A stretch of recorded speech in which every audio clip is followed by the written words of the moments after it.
안녕하세요. 지금부터 수업 시작해 보도록 하겠습니다.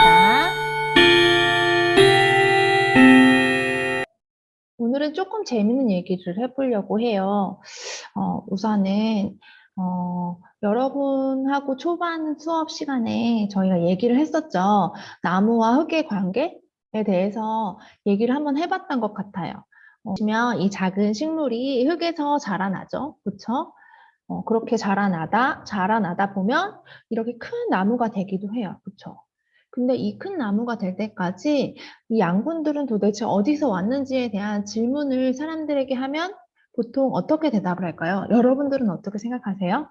똑똑하다고 하는 MIT 학생들은 어떻게 대답하는지 한번 얘기를 들어보도록 할게요. Near Boston. We are the premier engineering and science institution in the world. 지금 보시면 MIT 대학교 졸업식에서 몇 가지 설문조사를 하러 갔던 것 같아요. 그래서 어떻게 대답을 했는지 지금 자막이 한글 자막이 뜨지 않아가지고 대략적으로만 한번 보도록 할게요.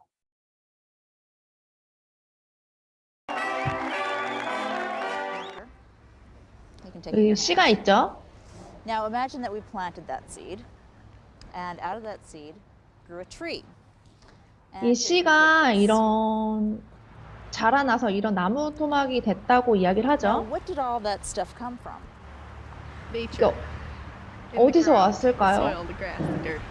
What would 지금 you 여기서 say to 보면 someone 흙에서 who 왔다고 told 했네요. you that the weight of the tree came mostly from the carbon dioxide in the air? I would say that's very disturbing and wonder how that could happen. 이게 이산화탄소에서 왔다 그랬더니 굉장히 Came from 놀라네요. carbon dioxide from the air? Oops.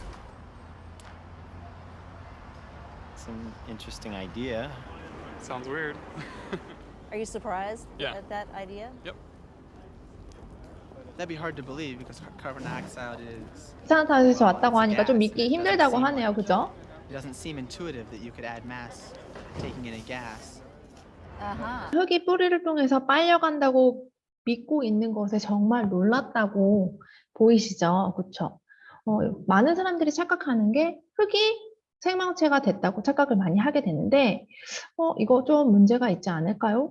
라고 이야기했어요.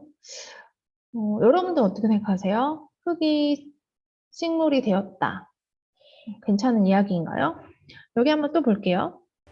Trees are some of the biggest organisms on the planet. But where do they get that matter to grow?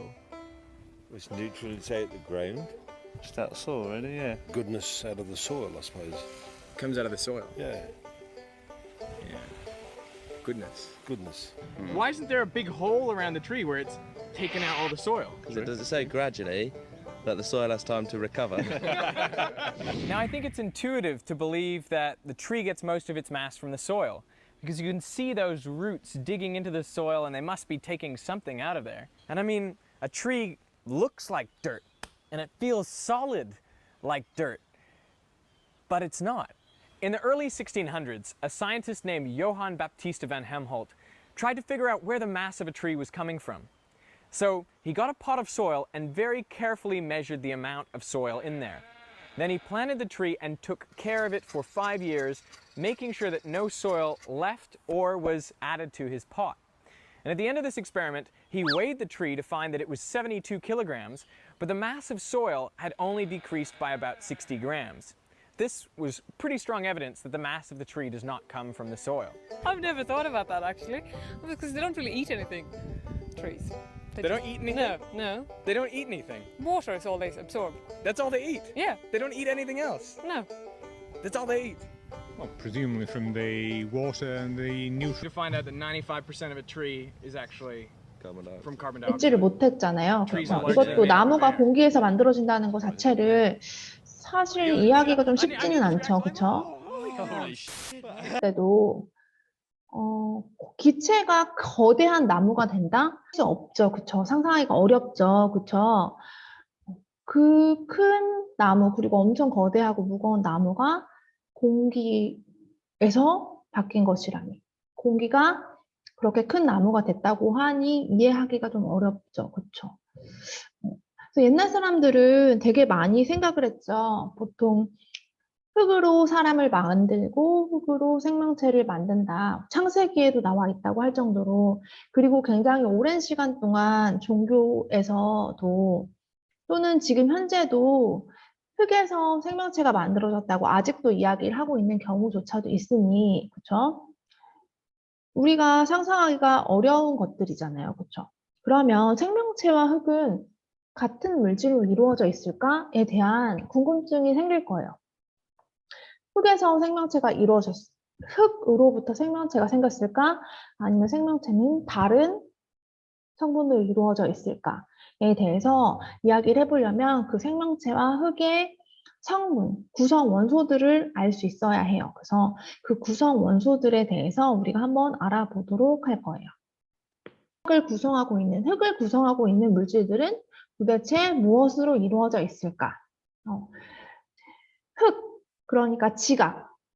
그러니까 껍데기를 구성하고 있는 그 물질에서 가장 많은 애들은 규소와 산소로 이루어져 있다라고 몇 번이나 얘기를 했었어요. 그래서 과학자들이 조사한 이 표를 보면 47%가 산소죠. 가장 많이 포함하고 있는 지각을 구성하고 있는 그러니까 흙, 암석 이런 것들을 포함하고 있는 가장 많은 원소는 산소예요. 47%나 되죠. 그렇죠? 그 다음으로 많은 원소는 규소. 그렇죠? 그 다음에는 뭐 알루미늄, 철, 칼슘 등등등등 있는데 여기는 근데 생명체를 구성하고 있는 물질을 보자면 우리가 생명체를 이루고 있는 가장 많은 성분은 물이라고 알고 있어요. 대부분 거의 70%에 가까운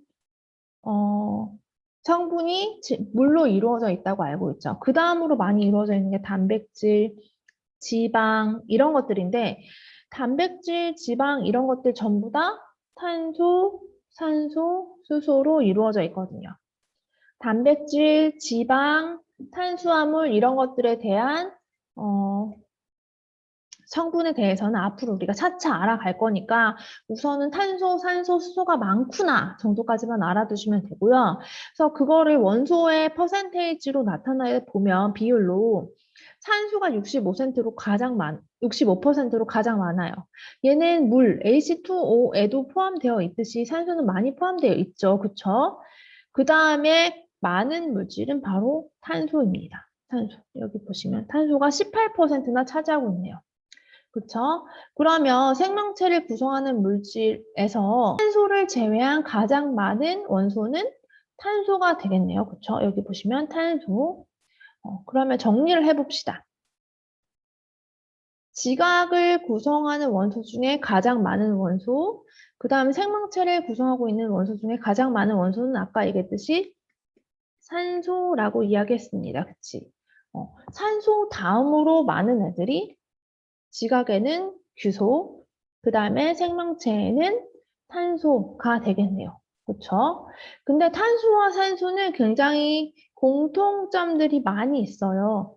그리고 얘네들이 많이 있을 수 있는 이유에 대해서도 우리가 앞으로 알아봐야 하거든요. 얘네가 왜 많을지, 그리고 어떤 역할을 하는지에 대해서 이야기를 해보도록 할게요. 우선 역할부터 이야기해보자면 탄소와 규소는 지각을 이루고 있는 흙과 암석들의 뼈대 역할을 하고요. 규소는 생명체를 이루고 있는 뭐 탄소, 탄단지, 탄수화물, 단백질, 지방 같은 것에 뼈대 역할을 하는 것이 바로 산소입니다. 여기 보시면 생명체의 뼈대 원소는 탄소가 되고요. 지각, 그러니까 암석이 되겠죠. 암석, 광물 이런 것들의 뼈대 원소는 바로 이 규소가 됩니다. 이 두 개의 공통점을 한번 볼까요? 원소, 탄소하고 규소는 원자과 전자가 몇 개죠? 4개고 이 4개로 인해서 고무결합 또는 결합이 가능한 게 4개까지 가능하게 됩니다. 이걸 조금 더 자세히 한번 볼게요. 우선은 탄소, 규소는 여러분들이 알다시피 14족에 위치하고 있어요. 그쵸? 원자과 전자가 4개가 됩니다. 원자과 전자가 4개가 된다는 것은 어떤 의미를 가지는지에 대해서 이야기를 한번 해보도록 할게요. 하나, 둘, 셋, 넷. 탄소 같은 경우는 이렇게 4개의 원자과 전자를 가지게 됩니다. 이렇게 원자과 전자가 4개라는 것은 이 4군데에 모두 다 결합이 가능한 상황이 될 수 있다라는 것이죠. 왜냐하면 옥텟 규칙을 만족하기 위해서 8개를 채우기 위해서는 4개를 버릴 수도 있고 4개를 가져올 수도 있는 상황이죠. 그렇기 때문에 뭔가 4개까지 결합이 가능한 상황이 벌어지게 됩니다. 규소 같은 경우도 마찬가지예요. 14족이기 때문에 여기 4군데가 모두 다 결합이 가능한 상태가 되겠죠. 보시면 여기가 모두 결합이 가능하게 되고요. 그쵸? 탄소 같은 경우는 원자과 전자가 4개이기 때문에 최대 4개까지 공유 결합이 가능하게 됩니다. 예를 들어서 탄소가 수소와 결합을 한다면 첫 번째 수소가 여기 결합 가능하겠죠? 그쵸? 전자 하나를 공유하면서 그 다음에 여기도 가능하게 되고 여기 결합이 가능하게 됩니다. 그래서 최대 4개까지 결합이 가능하게 되겠죠. 이렇게 C 하나와 H 4개가 결합한 이런 구조를 CH4, 그러니까 메테인 구조가 될 것입니다. 그래서 여러분들에게 시뮬레이션 하는 프로그램으로 CH4 분자 구조가 어떻게 생겼는지 한번 확인해 보라고 했었죠. 그쵸? 여러분들에게 그냥 일반 학생들에게 질문을 했을 때 가장 많이 하는 오류 중에 하나가 탄소 하나가 수소 4개와 결합을 하는데 가장 멀리 떨어지려면 얘하고 몇 도일까요? 질문을 할 때 너무 많은 학생들이 뭐라고 대답을 하냐면 90도라고 대답을 합니다. 이거 완전 잘못된 대답이죠. 왜냐하면 우리는 지금 이 상황은 2D, 그러니까 평면 모형에서 나타낸 것이기 때문에 이런 그림이 나타나는 것이고요. 실제 공간에서는 2D 공간이 아니죠. 실제 공간에서는 이런 식으로 3D 공간에 존재를 하게 되거든요.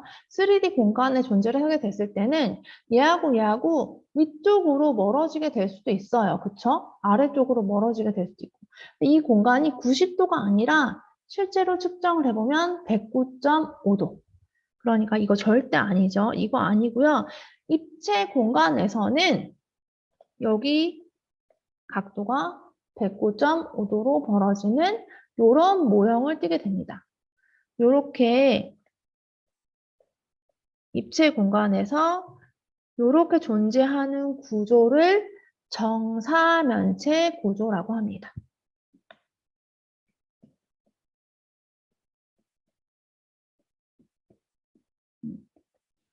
탄소, 메테인 같은 경우는 결합을 할 때 가장 멀리 떨어질 수 있는 구조, 그러니까 109.5도의 각도로 벌어지게 되고요. 수소와 수소가 가장 멀리 떨어지려고 하겠죠. 굳이 가까이 붙으려고 하지 않을 거 아니야, 그쵸? 최대한 멀리 떨어지려고 합니다. 얘네들이 가장 멀리 떨어질 수 있는 구조가 109.5도 형성하고 있는 정사면체 구조이기 때문에 이런 형태가 나타나게 됩니다. 그쵸? 그래서 결론적으로 하나의 탄소가 4개의 수소와 공유 결합을 하게 되면 메테인 분자가 만들어지고 CH4죠. 그쵸? 얘네는 지금 보시면 수소와 수소 간의 거리가 가장 멀어지는 구조인 정사면체 구조를 형성하고 있고요. 여기의 각도는 109.5도가 됩니다. 그쵸? 그 다음에 C가 또 다른 C와 결합을 할 수도 있냐고요? 맞아요. 또 다른 C랑도 결합을 할 수 있어요. 봐보세요. 여기에 수소가 결합을 하고 수소 결합하는 것까지는 똑같은데 요 자리, 마지막 한 자리에 수소가 이렇게 결합을 하지 않고 이 자리에 다른 탄소가 와서 결합을 할 수도 있어요. 다른 탄소가 와서 결합을 할 수도 있습니다. 이렇게. 그쵸? 그러면 이런 식으로 다른 탄소와 결합을 하게 되겠죠. 그쵸? 요렇게. 그쵸? 요렇게 결합을 한 게 바로 요 에테인이 되겠죠. 여기도 마찬가지로 이 각자 하나하나를 봤을 때는 다 정사면체 구조를 가지고 있고요. 얘와 얘 사이의 거리는 109.5도를 이루고 있습니다. 그쵸? 그 다음에 C가 2개고, 그쵸? 이 나머지 부분에 H와 결합을 하게 되면서 H가 6개인 에테인을 형성할 수 있습니다. 그쵸? 이렇게 C가 한 개 혼자 존재할 수도 있고요. H랑만 결합을 해서 CH4 구조를 가질 수도 있고요. 이렇게 CH4 구조를 가질 수도 있고요. 그 다음에 또 다른 C와 결합을 해서 에테인 구조를 가질 수도 있고요. 그것보다 더 많은 탄소들과 결합을 할 수도 있어요. 여기 보시면 이렇게 보세요. 지금 4개까지 결합을 했죠. 보시면 탄소가 1개, 2개, 3개, 4개, 5개, 6개 쭉 많이 결합을 할 수도 있겠죠. 그쵸? 보시면 메테인 같은 경우는 아까 전에 얘기했지만 이렇게 생긴 구조다. CH4 구조였다. 그쵸? 그 다음에 에테인 같은 경우는 C가 2개인 걸 에테인이라고 하거든요. 그래서 여기에 H가 나머지 자리에 붙게 되면 C2H6 구조가 에테인 구조가 되겠죠. 그 다음에 프로페인이라고 하는 거는 C가 3개인 것은 프로자가 들어가거든요. 그래서 프로페인 H가 하나, 둘, 셋, 넷, 다섯, 여섯, 일곱, 8개. 그러니까 C3H 8개 구조가 될 거고요. 뷰테인 같은 경우는 C가 하나, 둘, 셋, 4개고요. 그 다음에 H가 하나, 둘, 셋, 넷, 다섯, 여섯, 일곱, 여덟, 아홉, 10개인 구조가 되겠죠. 그렇죠. 여러분들이 그 부탄가스는 들어봤죠? 이게 여러분들이 알고 있는 부탄이에요, 부탄. 예전에 이거는 메탄이라고 불렀거든요. 메탄가스 들어봤지? 어디서 들어봤어? 뭐 방귀 뀌면 메탄가스 나온다고 들어봤지? 그 다음 얘 부탄인데 요새는 이렇게 발음이 바뀌었어요. 뷰테인으로. 실제 영어 발음으로 바뀌었습니다. 그 다음에 이거는 프로판 가스 알아요? 시장이나 식당 같은 데 가면 사용하는 가스가 프로판 가스거든요. 큰 통에 들어있는 이렇게 큰 통에 가스통에 들어있는 이 프로판 가스가 바로 이 프로페인입니다. 그래서 요렇게 C가 1개인 구조, 2개인 구조, 3개인 구조, 4개인 구조 이런 형식으로 쭉 길게 늘어날 수도 있겠죠. 그래서 탄소 화합물 같은 경우는 너무너무 다양한 구조를 가질 수가 있어요. 우선은 이렇게 길게 늘어뜨린 모양을 그냥 사슬형 모양이라고 합니다. 이렇게 길게 그냥 C가 늘어뜨려진 모양을 가지게 되겠죠. 그렇죠? 이런 건 사슬형이라고 하고요. 그 다음에 C가 길게 늘어지다가 옆쪽으로 C가 또 붙는 경우들이 생겨요. 이렇게 생긴 구조는 가지 모양, 나무에 가지가 쳐져 있는 것처럼 이렇게 가지가 쳐져 있잖아요. 그쵸? 이런 가지처럼 생긴 모양이기 때문에 가지형 모양이라고 하고요. 그 다음에 C가 이렇게 동그랗게 고리처럼 연결되어 있는 구조를 고리 모양이라고 합니다. C가 지금 5개가 고리로 연결되어 있는데 C가 뭐 3개로, C가 4개로, 6개로도 뭐 가지 모양 형성할 수 있겠죠? 이런 식으로 형성할 수도 있습니다. 이렇게 다양한 모양으로 탄소가 골격이 되어서 많은 결합을 형성할 수가 있어요. 그래서 탄소가 뼈대가 된다고 이야기를 하거든요. 그래서 이렇게 결합을 할 수도 있고요. 그 다음에 이렇게 다양하게 결합하는 모양은 여러분들에게 지난주에 분자 구조를 그릴 수 있는 프로그램을 제공해서 연습을 해본 친구들도 있을 거예요. 그쳐서 한번 그려보면 조금 더 이해가 잘 되기 때문에 그렇게 한번 생각해 본 친구들도 있을 거예요. 그 다음에 탄소 같은 경우는 이중 결합도 가능하고 삼중 결합도 가능하게 됩니다. 만약에 이중 결합을 했을 경우에는 4개까지 결합이 가능하다고 했잖아. 근데 지금 여기 2개 결합을 했기 때문에 2개의 결합이 더 가능하게 되겠고, 그 다음에 2개 결합이 가능해지겠죠. 3중 결합을 한 경우에는 4개까지 가능하다고 했는데, 여기 하나, 둘, 3개 결합을 했기 때문에 1개씩 결합을 더할 수 있게 되는 모양을 형성하게 됩니다. 그리고 이거는 프로그램 사용해서 해본 친구들은 바로 알 수 있었을 거예요. 그리고 선생님이 보여줬기 때문에 여러분들 다 확인을 할 수 있었을 거라고 생각합니다. 그 다음에 탄소 같은 경우는 수소나 H, 그 다음에 산소 O, 질소 N, 그 다음에 황, S 등과 결합해서 다양하고 복잡한 탄소 화합물을 구성하기도 합니다. 예를 들어서 C가 아까 전에 우리가 이렇게 수소랑 결합하는 것만 이야기했지만 여기 산소가 결합을 할 수도 있어요. 그리고 H가 결합을 할 수도 있고요. 그 다음에 여기 질소가 결합을 할 수도 있어요. 뭐 질소가 NH2가 결합을 할 수도 있고요. 또는 탄소가 뭐 N이랑 3중 결합을 할 수도 있어요. 그래서 뭐 여기 이렇게 H 이렇게 결합을 할 수도 있기 때문에 뭐 다양한 방식으로 결합을 할 수 있다라는 거 알아두시면 되겠고요. 그 다음에 여기 보시면 탄수화물이나 단백질, 지질, 핵산 이런 것들의 뼈대가 된다. 그리고 이 각자의 탄수화물들은 다음 시간에 우리가 더 자세하게 대면 수업 때 좀 자세하게 이야기를 해보도록 할 거예요. 그 다음에 지금 보시면 탄소화합물의 다양한 탄소화합물들이 일상생활에 어디에 존재하는지 예전에 선생님이 수업했던 친구들이 만든 영상인데 한번 보면서 이야기해 보도록 할게요.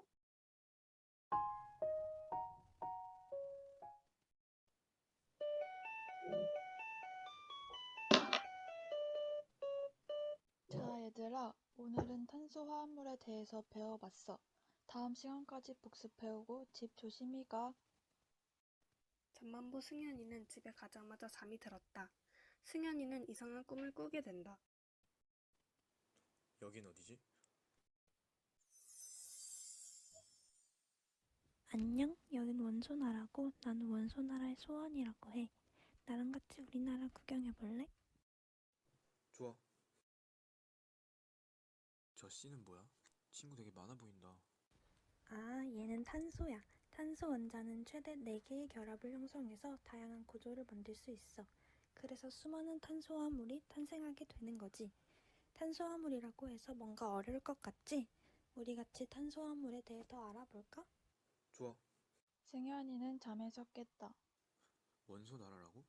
되게 신기한 나라가 다 있네. 근데 아까 탄소 화합물이라고 했나? 그건 뭐지? 일단 세수나 해야겠다.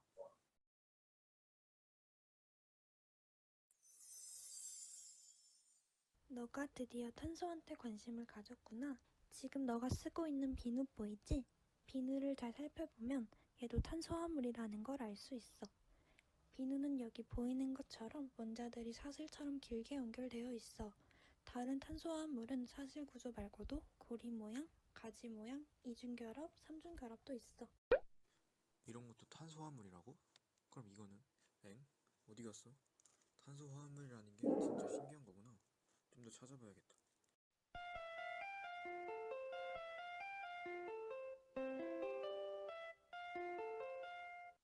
우리가 저번 시간에 탄소화물에 대해 배웠지? 우리 주변에 탄소화물은 뭐가 있을까? 비누요. 오, 승현이가 복습을 잘 해왔구나. 그럼 이제부터 저별끼리 탄소화물에는 뭐가 있는지 더 찾아보자. 너 왜 그러냐? 갑자기 뭔 바람이 불어서 복습을 해온 거야? 그런 게 있어.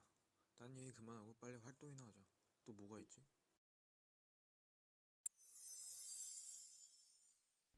지금 너희들이 입고 있는 옷 있지? 이런 옷들도 다 탄수화물이야. 오, 진짜? 대표적으로는 나일론과 폴리에스터가 있어.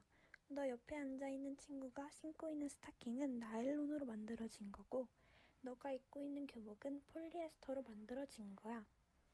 학교에서 흔히 볼 수 있는 분필, 필통, 책상, 치약, 유리창, 소독용 에탄올도 다 탄수화물에 포함돼. 얘들아, 다 들었지? 뭐를? 너 아까부터 어디 보고 말하는 거야? 어디 아파? 응? 내가 그랬나? 그럼 내가 다시 설명해 줄게. 잘 들어봐.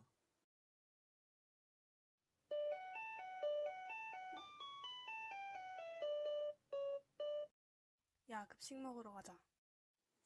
오늘 내가 좋아하는 소시지랑 돈가스 나오네.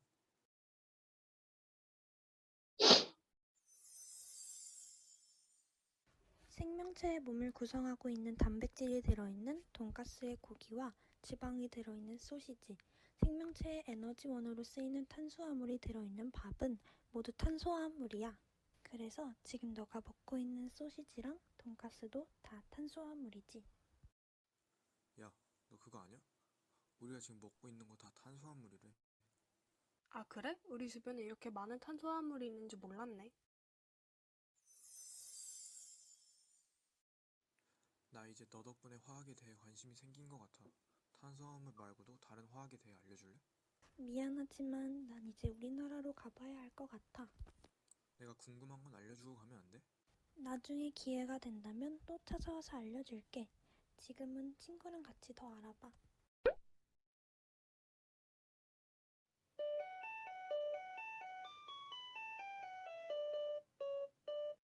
너 아까부터 어디 보고 말하는 거야? 너 진짜 이상해. 같이 병원 가자.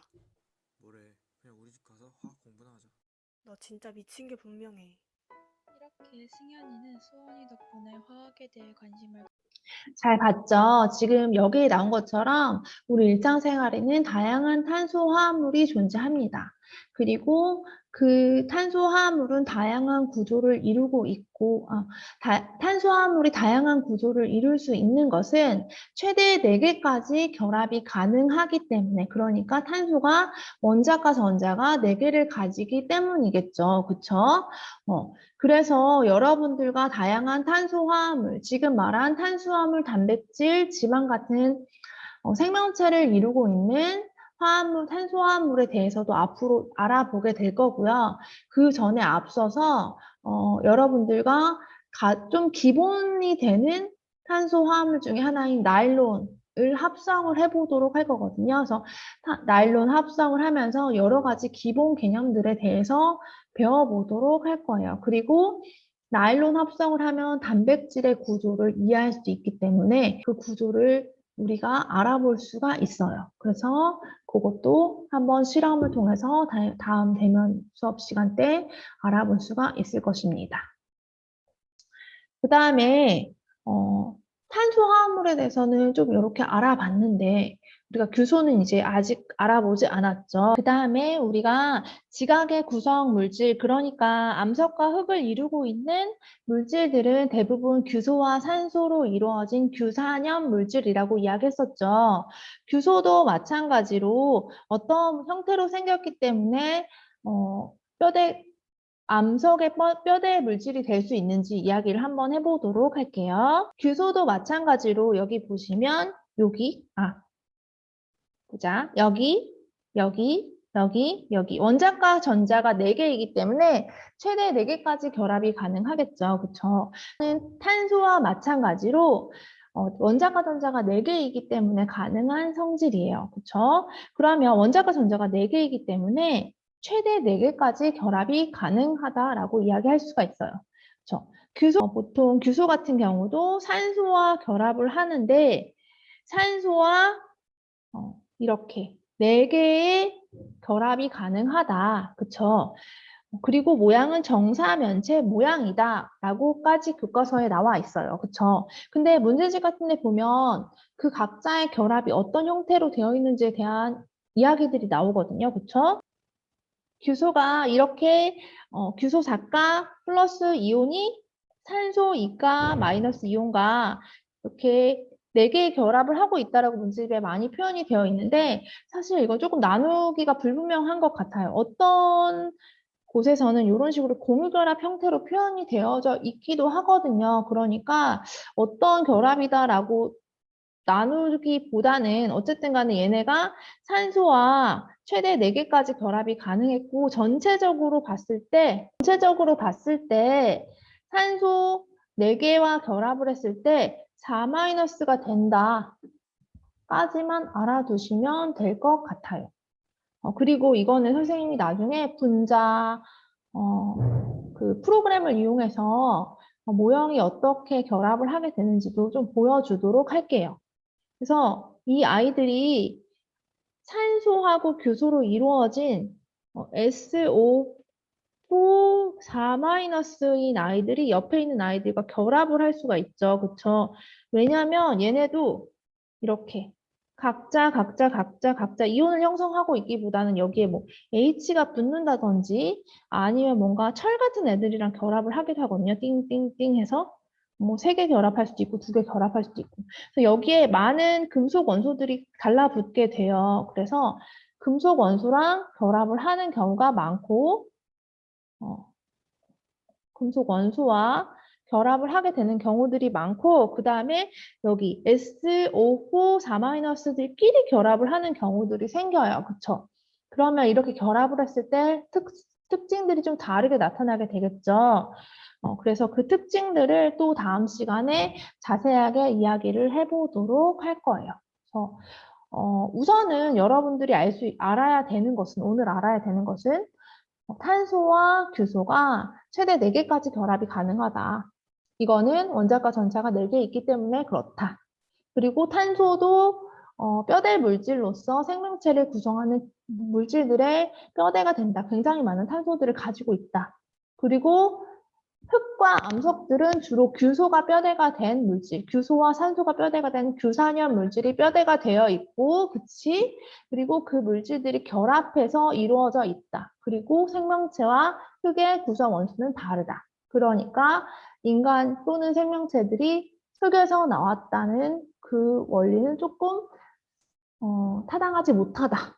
라는 것까지 알아두시면 되겠고요. 그 다음에 우선 다음 주에 여러분들이랑 함께 수업을 할 때 나일론 합성 실험을 하면서 탄소 화합물에 대해서 먼저 알아보도록 할 거예요. 그리고 탄소 화합물 중에 뭐 단백질과 거의 비슷한 구조를 가지기 때문에 그렇게 탄단지를 배우는 데 있어서도 굉장히 유용한 실험이 되거든요. 그래서 그것들을 배우기 전에 실험을 하면서 이론을 알아두도록 하고요.